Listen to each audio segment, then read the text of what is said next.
সকাল সকাল ঘুম থেকে উঠে আমি স্নান সেরে নিয়েছি আর এখন চলে এসেছি আমার ঘরে। তো একটু সিঁদুর আর একটু টিপ লাগিয়ে নিচ্ছি, আর বউ মানুষদের তো একটু সিঁদুর পড়তেই হয়। তো এখন আমি করে নিচ্ছি ঠাকুরকে প্রণাম। তো আমার গোপু সোনাকে সকালবেলা আমার শাশুড়ি ঘুম থেকে তুলে তার বাসি জামা কাপড় ছাড়িয়ে তাকে একটু খেতে দিয়ে দিয়েছে। তা চলো আজ সারাদিন আমি কি করছি দেখতে থাকো। নমস্কার বন্ধুরা, আশা করছি তোমরা খুব ভালো আছো, আমিও ভালো আছি। নতুন একটা ব্লগে তোমাদের সকলকে স্বাগত। আশা করছি আজ ব্লগটা তোমাদের খুব ভালো লাগবে, আর ব্লগটা তোমরা দেখতে থাকো। আর আজকে যেহেতু সোনারপুর থেকে শ্যুট করছি সেটা তোমরা বুঝতেই পেরে গেছো, কালকে আমরা সোনারপুরে এসেছি আর আজকে শ্বশুরের চোখ অপারেশন হবে, ওই কারণে এখানে আসা। তো যাই হোক চলো। আর এখন আমি সকাল সকাল স্নান সেরে নিয়েছি, এখন আমি পুজো করতে যাব। আজকে মঙ্গলবার, বজরংবলীর পুজো রয়েছে, তাই এখন পুজো করতে হবে। তা চলো আমার সাথে তোমাদেরকে আমার বাড়ির ছাদেতে নিয়ে চলে আসলাম। তো খুব একটা ফুল নেই দেখতে পাচ্ছ, তো খুব যে কম ফুল তাও নয়, কারণ আমার শ্বশুর আগে ফুল গাছ লাগাতো আর ফুলের যত্ন টত্ন করতে পারতো, বাট এখন যেহেতু অনেকটা বয়স হয়ে গেছে আর চোখে সেইভাবে দেখতে পায় না বলে আর অতটা যত্ন করে না, কারণ আমার শাশুড়ি ছাদে উঠতে বারণ করে, কি থেকে কি হয়ে যাবে এই ভয়েতে। তো যাই হোক, যেটুকু ফুল ফুটেছে এটাই অনেক। আর জানো তো, নিজের বাড়ির গাছে ফুল কিন্তু একটাই হোক বা 10টা, এটা কিন্তু একটা আলাদাই একটা ভালো লাগা, তাই না বলো? তো এখন আমি গাছে ফুল টুল তুলে নিচ্ছি, আর আমার ছেলে বলছে মা তোমাকে আমি ফুল তুলে দেবো। তো আমার ছেলে বললাম হ্যাঁ তুলে দে, কারণ ওর তো বাসি জামা কাপড়, তো আমি বারণ করছিলাম, কিন্তু বাচ্চা মানুষ সে কি আর শুনবে। তো আমার সাথে ফুল তুলে দিল, গাছের তুলসী পাতা তুলে দিল, আর তুলসী পাতা ছাড়া কি আর পুজো হয় বলো? তো একটু তুলসী পাতা তুলে নিলাম। আর এই দেখো, এই গাছের ফুলটা আমার ইচ্ছা করছিল না তুলতে, কিন্তু ভালোও লাগছে, তো একটা আমি এখান থেকে ফুল তুলে নিচ্ছি। তো চলো পুজো করতে বসবো। আর মোটামুটি দেখো আমি সিংহাসনটা সুন্দর করে সাজিয়ে নিয়েছি।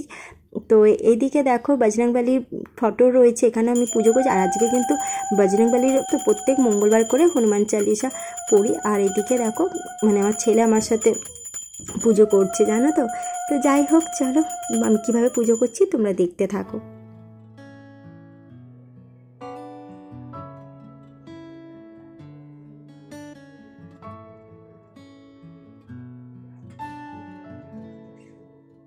বন্ধুরা আমরা এখন রেডি হয়ে গেছি, তো এখন বেরোচ্ছি, হসপিটালে যাই।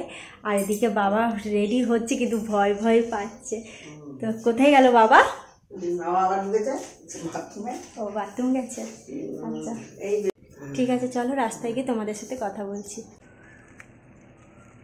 বাবাকে বললাম টোটো বা রিক্সায় করে চলো, তো বাবা যে না না এখান থেকে এইটুকু তো টোটো রিক্সা করতে হবে না।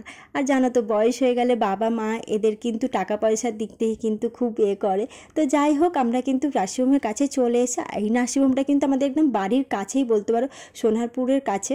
তো আমার বাড়ির থেকে জাস্ট 5 মিনিট থেকে 7 মিনিট লাগবে এই নার্সিংহোমে আসতে। আর এই নার্সিংহোমের খরচাটাও কিন্তু অনেকটা কম।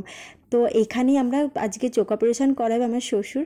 আর এদিকে দেখো নার্সিংহোমটা কত সুন্দর, একদম পরিষ্কার পরিচ্ছন্ন রয়েছে। আর কিন্তু এখানে সবারকার ব্যবহার বলো এবার খুব ভালো, এবং ডাক্তারদেরও কথাবার্তা খুব ভালো। তা চলো এবার শ্বশুরকে নিয়ে যাবে। গাইজ এখন আমি যাচ্ছি বাবাকে নিয়ে অপারেশনের রুমে, একটু টেনশান হচ্ছে, জানি কি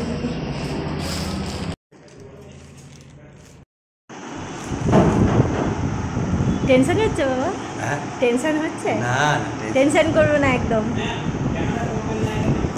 সন্ধে হতে যায়, তো এখন বাবাকে নিয়ে বাড়ি চলে এসেছি। আর ডক্টর কিন্তু অনেক কিছু বলে দিয়েছে যে এইটা করবে না ওটা করবে না, অনেক কিছু বারণ করে দিয়েছে, কিন্তু আমার শ্বশুর শুনলে হয়।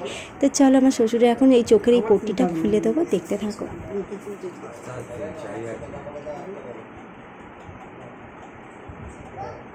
চোখ চাইবি না,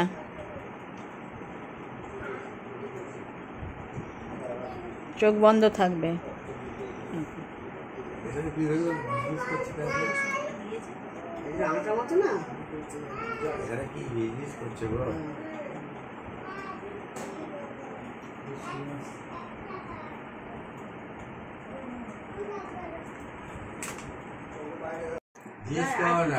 এক ফোঁটা করেই বলেছি।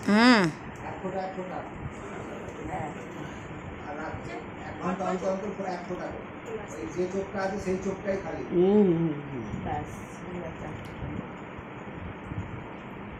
আর পটিটা লাগিয়ে দেবে? না চশমা পরিয়ে দিতে পারে। পটিটা লাগাতে হবে না, চশমা লাগাতে বলেছে, চশমাটা। চশমাটা দেখো তো ফ্রিজের মাথায় নিয়েছে। করে দিয়েছি, ওই যেটা বেরিয়ে গেল ওটা করলো তো। চশমা কোথায়? চশমা কই? বিলেন চশমা বিলেন কোনদিন পরেনি বড় ভাই দিল এটা চশমা। সব পয়সা ধরে নিয়েছে ওরা। 20 টাকার চশমা নাকি?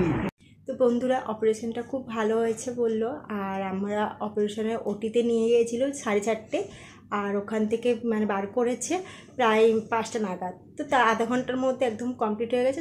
মানে ডক্টর বেরিয়ে বললো যে খুব ভালো হয়েছে, কোনো ভয় নেই, চিন্তা নেই। আমার শ্বশুর তো খুব ভয় পাচ্ছিল, আর যখন ওনাকে রেখে আমরা নিচে চলে এসেছি আর তখন উনি ওনার চোখে ছলছল করছে, ওনাকে দেখে আমাদের কান্না পেয়ে গেছিলো।